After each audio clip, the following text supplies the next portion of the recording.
This is Southern Cross News with Joe Palmer. Good evening, everyone. First tonight, a row is erupting over the deployment of 1080 poison in Tasmania's Central Highlands. Animal welfare advocates say the slow-acting baits are indiscriminate and a cruel way to control wildlife. The government says it's only used in rare circumstances and has been significantly phased out. And a warning, the vision and detail in this story may distress viewers. This sign, evidence of a controversial but legal poison still being used in Tasmania. Opponents today calling on the government to ban 1080, used as recently as this month in the Central Highlands to control wallabies and possums. Around the world, animal control has been done through other methods rather than using a 1080 poison, which is really a cruel method. And I think most Tasmanians will be shocked to discover that it's still being used today. Strict controls remain in place around the use of the poison, farmers previously raising concerns over a ban and the impact this would have on crops. But others say using qualified hunters is a more humane option. All these volunteers are capable shooters that can go out there and can control the animals, and the benefit for that, it's a humane method and the animals aren't wasted. 1080 is a slow, painful death. It's not like shooting, where if done properly it's instantaneous. This is a slow, agonising death. Conservation groups are concerned about the poison's impact on non-targeted wildlife, calling for fencing to be used as a control method. Whether it's fencing or another solution, there are small numbers of farmers that have really critical problems with wallabies, and we need to single out what those problems are and find solutions. It's also highly toxic to cats and dogs, with animal rights groups calling for change today. RSPCA certainly advocates for more high welfare opportunities to cull pest species in our community, and we look forward to more research being done in this area so we can prevent the use of 1080. A potential ban was overturned by the Tasmanian government in 2014, with no current plan for change. It's been significantly phased out already over the last decade, and where it is used is in extremely rare circumstances. Opponents vow to continue fighting until 1080 is banished from the state. Michelle Wisby, Southern Cross News. Trouble is continuing with Tasmania's electricity connection to the mainland, with Basslink repairs delayed for a second time. The Victorian transition station for the underwater cable was damaged during maintenance works in March. It was originally due to return to service in mid-April. That was then delayed to the end of May, but that's now been pushed out until next month. Our dams are at 37%. More than adequate. We have complete energy security going forward, and we look forward to Basslink being restored.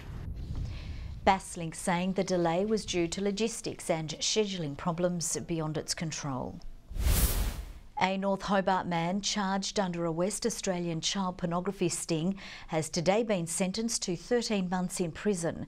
Christopher Kenneth Cook is charged with obtaining, possessing and transmitting child pornography and exploitation material after Tasmania Police found over 6,000 files on his computer. The 39-year-old has previously pleaded guilty to the 12 charges after he was found to be communicating with girls as young as 11 years old. The court heard Cook has social interaction problems but had no desire to act out his fantasies. Acting Justice Pierre Slicer also ordered for his name to be added to the sex offenders list. Flights to Tasmania continue to climb, with new figures showing Hobart and Launceston's passenger numbers have doubled since 2003. An extra 130,000 people passed through Hobart Airport last year, with a total of 2.5 million passengers. Launceston Airport served a total of 1.3 million people. An extra 1,000 passengers passed through airports on the northwest coast. The benefits of farm-to-farm energy trading have been a focus on day 2 of a Tasmanian conference addressing fruit growers from across the state. The idea is just to introduce it to them and show it to them that not only your fruits that you can sell locally, you can also generate energy that you sell locally.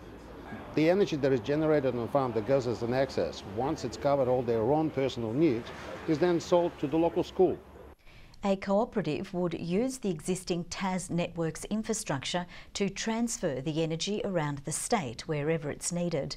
The Royal Agricultural Society of Tasmania is already on board. Energy costs are the single biggest uncontrollable cost factor out there, and this is a way to rein them in and lock in energy prices moving forward.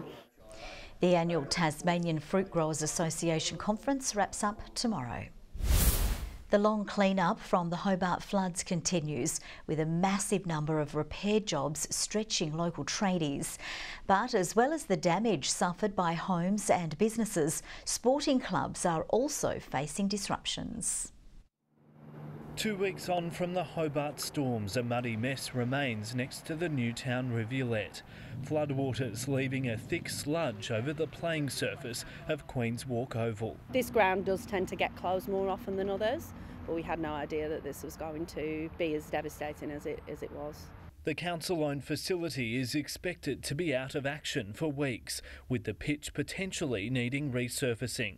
Luckily, the clubhouse escaped the waters by a mere 2 centimetres, but reorganising games and practice has been a mammoth effort. Having to coordinate 15 teams and move them around, plus the logistics of the equipment, the sporting equipment that we need to take around with us.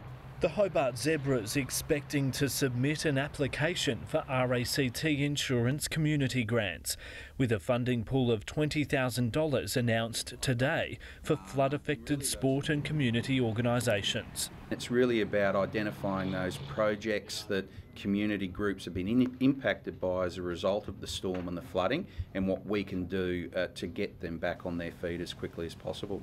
RACT has seen almost 1,800 claims from the recent weather. The Insurance Council expects the total bill to top $29 million. But a major hurdle in the recovery process is the sheer number of repairs, with demand now hitting builders. We do have those resources towards the end of their capacity, but working through that in a really well-considered way. But it will still take many months to get a resolution to the overall event. A flood recovery expo will be held in New Norfolk tomorrow, while 2 insurance forums are being organised for Hobart and Kingston next month. Michael Breen, Southern Cross News. A group of Tassie girls is determined to change the assumption that mountain biking is a male-dominated sport. A record number of Farn school students today taking part in the All Schools Mountain Bike Championships, soaking up all the action right alongside their male counterparts. It might not look like it, but this is only the second time Hannah Cuthbert's mountain biked.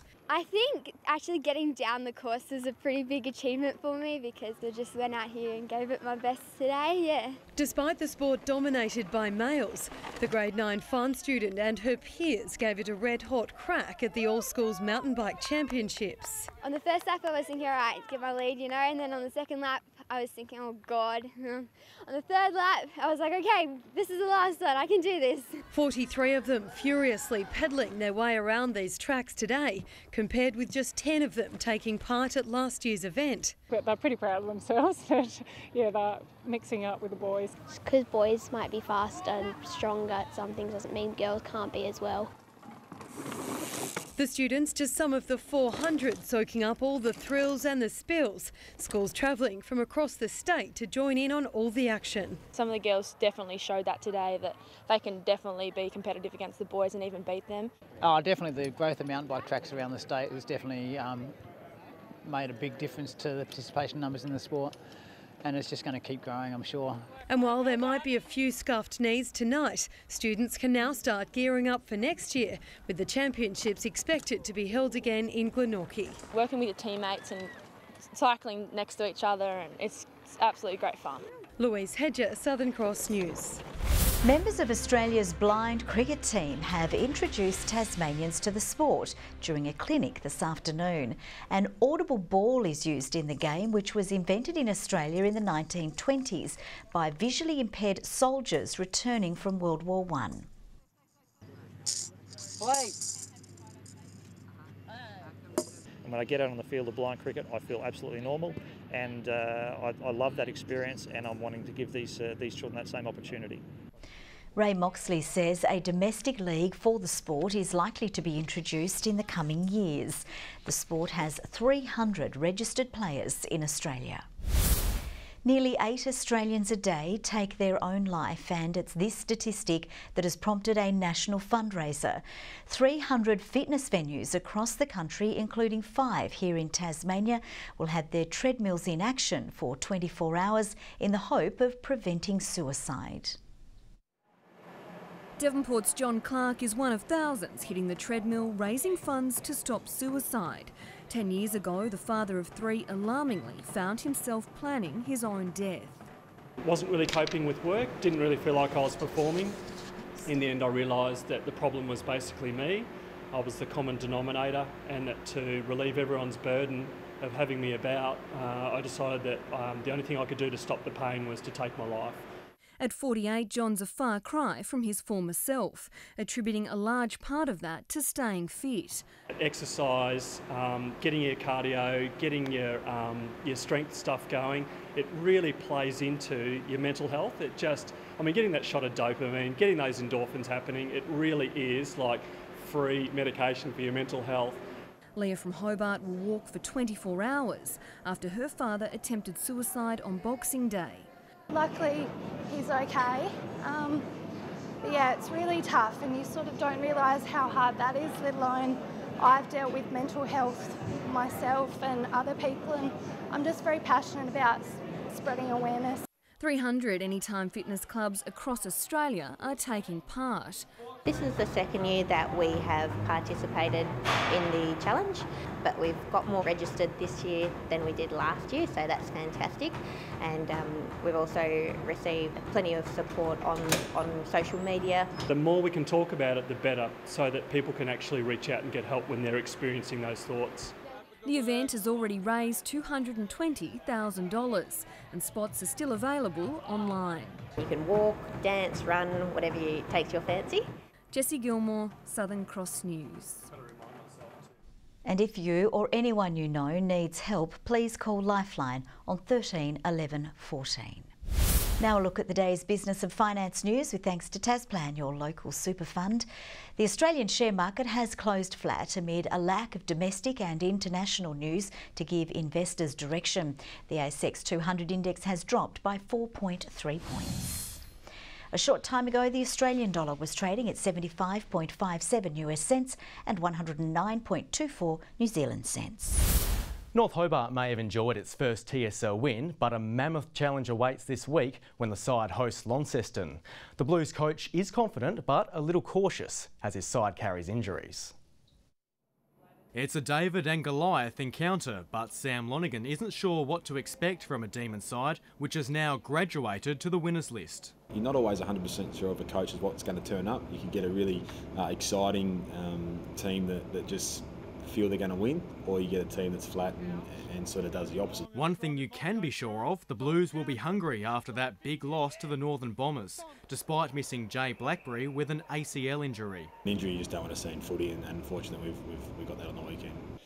Lonnie gave us a pretty good touch-up last time, but hopefully the team's changed a little, so if we can fight back that margin, it'd be great. Also this weekend, the 10th anniversary of the NTFA's Indigenous Round. Rochalee will host Deloraine in the clash. 3-time premiership player Darryl White will again lace up his boots for Rochalee in a guest appearance. Someone like Darryl White, being an All-Australian and being a part of a premiership side, and his personal story is really good for kids to learn. Local schools took part in a clinic today as a curtain raiser to the match. The footy club says the round always draws a bumper crowd. And generally the feeling around the club is really positive and good, so that's what we sort of look forward to. And we can reveal 2 more inclusions into the Tasmanian Football Hall of Fame.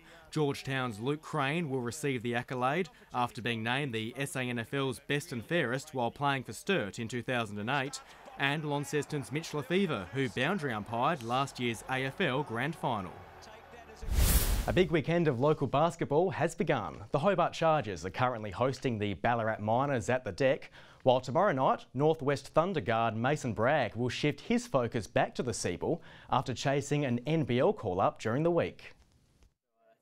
Mason Bragg will soon run out for a Northwest Thunder outfit in red-hot form, having won 4 of its past 5 games. But the 25-year-old had a different goal this week, impressing the 8 NBL coaches at a camp in Melbourne. It was pretty nerve-wracking at first, but once I got out there and started running around, I was fine, and I felt like I could match it with the best of them, so I did the best I could. It's a chance for the former Perth Wildcat to land a permanent place in a team after passing the cut-off age for a development contract. Bragg says it's now a waiting game, but he'll be taking calls from any of the NBL clubs. No, I think, to be honest, any team would be sweet. I couldn't pick and choose. I think any team would be awesome. Just to play basketball for a living would be a dream.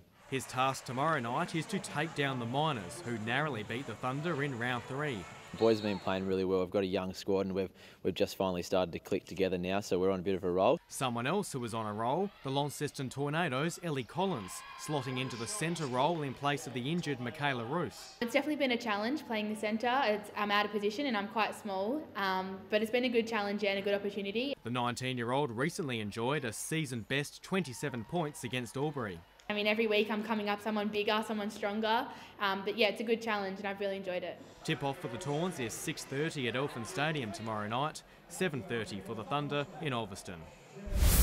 South Hobart coach Ken Morton says he's expecting a fiery clash against Hobart Zebras in the NPL after his side eliminated the Zebras in the Lacko Seljack Cup. It'll be a tough game, there's no question about that. They're a major rival. They're a team highly rated this season in particular, with some quality young players. I think that we've shown this year that the harder opposition brings out the best in us. Darcy Street on Sunday. And a final note, Joe, Hobart's Alex Peroni has claimed pole for tomorrow night's Formula Renault race in Monaco, so hopefully more good news to come. Good evening. Temperatures today range from -6 at Lyawini to 16 at St Helens and Flinders Island, just 12 in Hobart, Launceston and Devonport 15, Burnie 14 degrees. Smithton, Low Head and Friendly Beaches 15 today, King Island, Lyawini and Strawn 14 degrees, Grove 13 and Ooze 12. Bit of cloud over the west and northwest today, a fair bit of cover in that area, and you can see a very large band missing the state to the south. Meanwhile, cloud ahead of a cold front is over WA with a cold unstable pool of air wrapping around a low to the southwest. The high is maintaining the stable weather across the rest of the mainland. Tomorrow we'll see that cold front move over South Australia as it weakens. Another approaches the west. The high continues its slow progress to the northeast. Northeast to northwest winds at 5 to 15 knots, reaching 20 knots over the south. Winds more variable over the north and east. And here we go for the weekend. Cloud clearing from Hobart, 15 the top, 14 for Medina and 13 the top for Oatlands with an early frost. Launceston, partly cloudy and 14 degrees, 14 the high for Devonport as well and 12 degrees for Lyawini. For Burnie, a partly cloudy 14, 15 the top for Strawn and Marrawar, partly cloudy and 14 degrees. St Helens tomorrow, fine and mostly sunny, 15 the top, 15 also for Swansea and Orford with the trifecta of 15s there. On Sunday, a sunny day over the southeast and fine partly cloudy weather for the rest of the state. A shower over the west and possibly the south on Monday, but fine for the rest of Tasmania. Rain for the west on Tuesday, spreading statewide during the morning. A shower in Perth tomorrow, a cloudy day for Adelaide, some sunshine and 19 in Melbourne, 21 and fine for Sydney, but a shower forecast for Brisbane. Conditions clear at the moment, 8 degrees in Hobart, 9 right now in Launceston and 10 in Devonport, my favourite part of the week. Joe's final words of the week, over to you. Got no words of the week for you, I'm sorry. That's all from the team. Thanks so much for your company. We'll see you a bit later. Bye-bye.